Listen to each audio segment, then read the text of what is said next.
本日の第7試合プライド無差別級グランプリワンマッチを行います。 And now for the 7th and single match. 青コーナーよりザ・スネーク選手の入場です。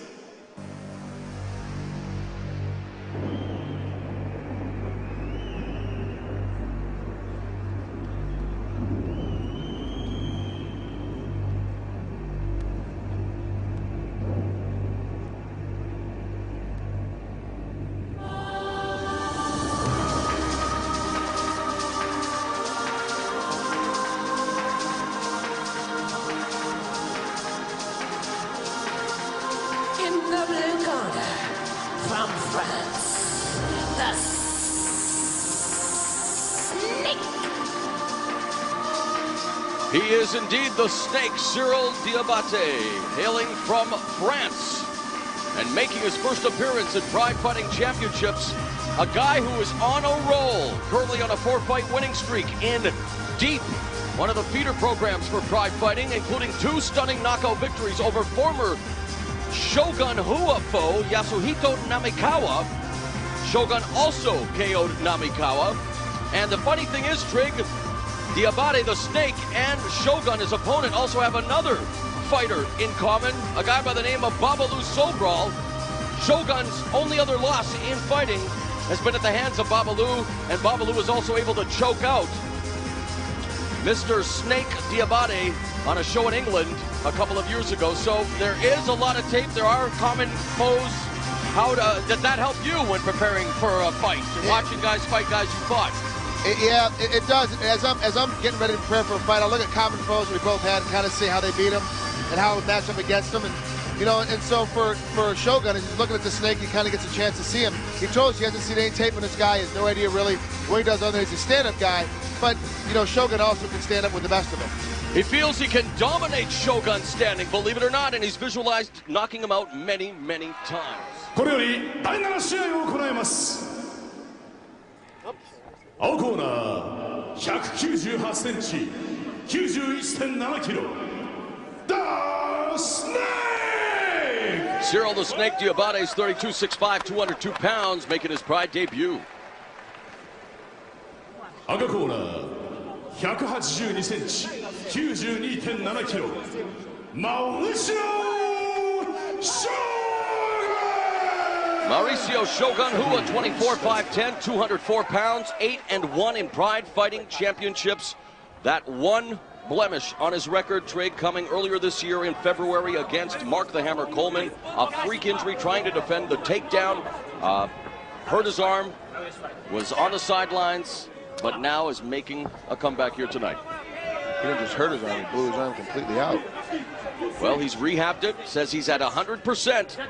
And he takes on the Snake, a guy who will definitely pose some problems in terms of the reach.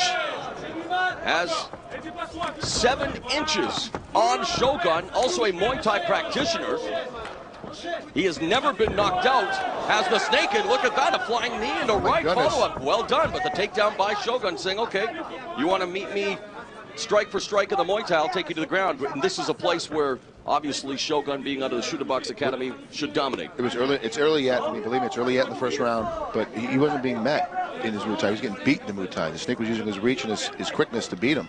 Shogun's smart move, taking it down to the ground right away. But needs to sit up a little bit, try to get rid of this underhook on his right side, and try to get to the guard pass. Nice job. Wow, great somersault over for the guard pass. That was because the Snake was putting so much pressure on his head. All he did was almost do a backflip over and ends up in perfect side mount.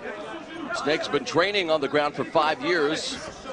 Refers to his style on the ground as unorthodox, and while he has some submission skills, he admits that, well, Shogun is definitely more experienced on the ground, and we can see Shogun controlling now from the side. Nice jumping knee to the side of the Snake's body. But what kind of a threat does the Snake pose being so much longer, the limbs so much longer for Shogun? Is it a benefit or a disadvantage for Shogun in this respect? In the submission game, it's a hindrance if you're not sure what you're doing, and the Snake is admitted he really doesn't know what he's doing down here in comparison to Shogun. Right. And on his feet, obviously, we just saw that it was actually better. You know, he's very wiry on the bottom, but his length is going to be a detriment if Shogun gets any great kind of, sweep and stand up here by the Snake Diabate. Knee to Shogun. Shogun goes for the takedown and using that height, trying to thwart it for a moment, but Shogun perseveres. Tipped it over, needs to get by that knee on the left side by pushing down on it. Snake's doing a good job of controlling his wrist, though. Mauricio Shogun was coming off one of the best years any MMA fighter has ever had in 2005 when he won the Pride middleweight tournament, destroyed Quinton Jackson, went the distance with Antonio Rogerio Nogueira in a fight that many believe is one of the best in Pride's history. And then, of course, stopped Alistair Overeem in the semifinals and just ran right through Ricardo Arona in the final. And then, of course, beginning the year 2006 with that injury against Mark Coleman. And you know he wants revenge against the Hammer. Yeah, he desperately. We got to talk a little bit. And it's great because all these guys that come from these foreign countries, their English is very, very good. And so we actually get to spend some time because, as you know, Mar, I have no skills in the foreign language at all. And he told me that he desperately wants to fight, Mark. He's not going to have the chance. Even October 21st, he's not going to have that chance. But he definitely wants to fight. Was in the modified scarf position, then shifted his hips. It looks like he's going for the side choke here. Is Mauricio Shogun Hua. He's on the wrong side. He has to cross his body over to finish it off. As you can see, the Snake popped it out relatively easily. So far, the Snake at least showing some basic understanding of submission defense on the ground. And again, he has trained. He's not like he's a total fish out of water on the ground, but he, again, told us during the interviews that he'd rather have this fight stay in the stand-up. Shogun tried to step over there for the Mark, and he really didn't set it up too much. The Snake's legs got in the way. And that's where the legs, the long limbs come into play as a bonus and a benefit for the Snake. Although Shogun doing a good job positioning, controlling, now looking to maybe, there's the knee ride, and just steps up and meets the Snake with a high knee. Snake's very quick. I'm very impressed with his stand-up game.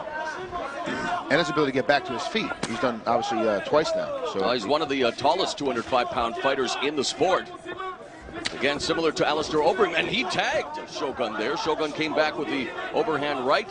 Good job by the Snake as he goes for a spinning back fist to elude that attack. An interesting test for Shogun in his comeback fight here against the newcomer, the Snake.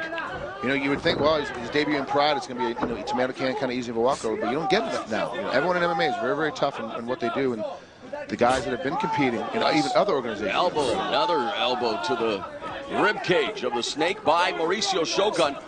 Interestingly enough, Shogun, who has electrified the crowds with some of the best knockouts in Pride, is taking on the Snake, who has never been knocked out in his career, a former world Muay Thai champion.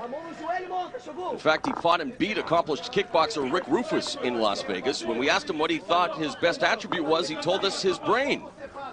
And of course, the mental aspect of fighting, very, very important. A lot of people tell you the mental game is 90% of the fight game. Yeah, I really believe that. I mean, most of my problem when I was competing was the fact that I mentally broke down. You know, you can pick any one of my losses in my matches. You can see it even when I lost to Hirato Sakurai back in '99. I was beating him up. Nice mount here by Shogun. Sorry, Trig, as we near or past the midway point.